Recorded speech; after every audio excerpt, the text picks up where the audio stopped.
Aikuisen naisen meikissä tärkeintä on tuoda kauniilla tavalla iholle hehkua ja ryhtiä. Erityisesti täytyy ottaa huomioon, ettei liialla meikillä tuo esiin juonteita.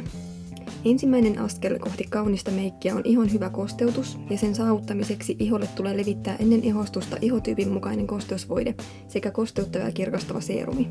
Seerumin tehtävänä on iholla kosteuttaa, kirkastaa ja tasoittaa ihon pintaa. Jotta meikki pysyisi kauniina koko päivän, kosteusvoiteen ja seerumin jälkeen iho kannattaa pohjustaa meikin pohjustustuotteilla. Aikuisella iholla esiintyy usein värin epätasaisuutta ja pigmenttiläikkiä. Peitä ihon ongelma-alueet erikoispeitevärillä. Käytä apuna sivellintä ja sormia. On olemassa neutraloivia sävyjä, joilla voidaan peittää ihon punaisuutta, esimerkiksi näppyjä ja kuperoosaa, sekä sinisyyttä, esimerkiksi verisuonia tai tummia silmänalusia. Aikuisen ihon meikkivoiteen tulisi olla ohut ja tasoittava. Paksun meikkivoiteen alta rypyt ja juonteet vain korostuvat. Hieman punertava meikkivoiteen sävy saa harmahtavan ihon värin näyttämään raikkaammalta. Aikuisen naisen meikkivoide häivyttää optisesti ryppyjä ja juonteita ja saa näin ihon näyttämään sileämmältä ja raikkaammalta.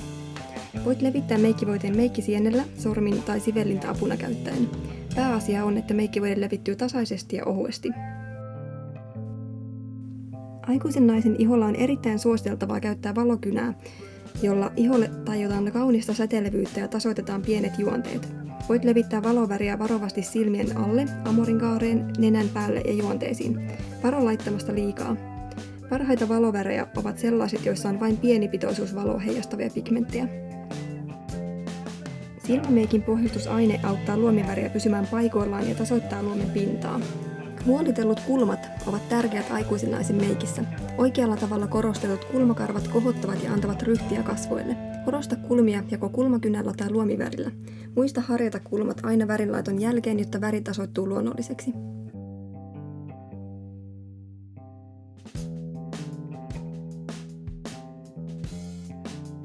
Kun silmäluomet on pohjustettu, luomille levitetään luomiväriä.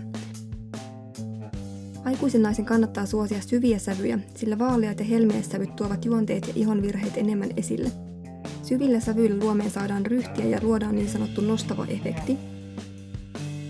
Vaalean värin voi laittaa pohjustuksena ensin koko luomelle. Se tasoittaa luomen väriä. Vaskeutunut luomi kannattaa meikata tummalla mattapintaisella luomivärillä. Tumman harmaa ja luumu ovat muun muassa hyviä värejä. Vaaleat ja helmeäsävyt luomilla vain korostavat juonteita.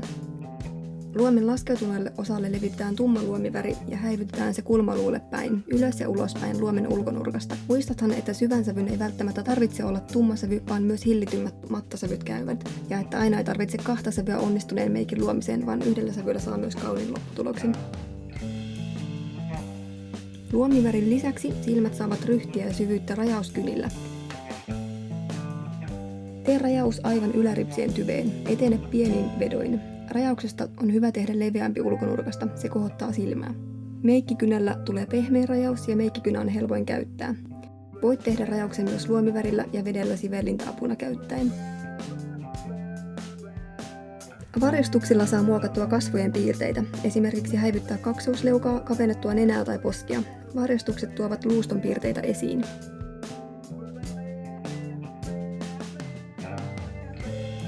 Aikuisen naisen kannattaa valita raikas väri poskille. Ihon väri himmenee iän myötä, joten kasvoille saa säteilevyyttä oikean värisellä ja oikeaan paikkaan levitetyllä poskipunalla. Poskipuna levitetään poskiluun päälle, hieman ohimoita kohti yläviistoon. Poskipuna kohottaa poskipäitä tuomalla ne esiin. Muista, että poskipuna on aina helpompi lisätä kuin poistaa, joten malttia värin levittämiseen. Huulimeikki aloitetaan pohjustusaineen levittämisellä huuliin. Se auttaa huulimeikkiä pysymään paremmin ja huulipunan sävy tulee paremmin esiin, kun huulten oma väri peitetään. Huultenrajaus on tärkeää, sillä se auttaa huulipunaa pysymään paremmin, selkiyttää huulten rajoja ja huulipuna ei lähde karkailemaan huulten ympärysjuonteisiin. Huultenrajaus ryhdittää aikuisen naisen huulet. Huulipunissa aikuisen naisen kannattaa suosia puhtaita sävyjä. Ruskehtavat sävyt voimistavat hampaiden keltaisuutta, kun taas puhtaat sävyt kirkastavat hymyä. Mattapintaiset punat pysyvät huulilla paremmin kuin kosteammat tai helmiäisemmät huulipunat. Huulipuna on paras levittää siveltämällä.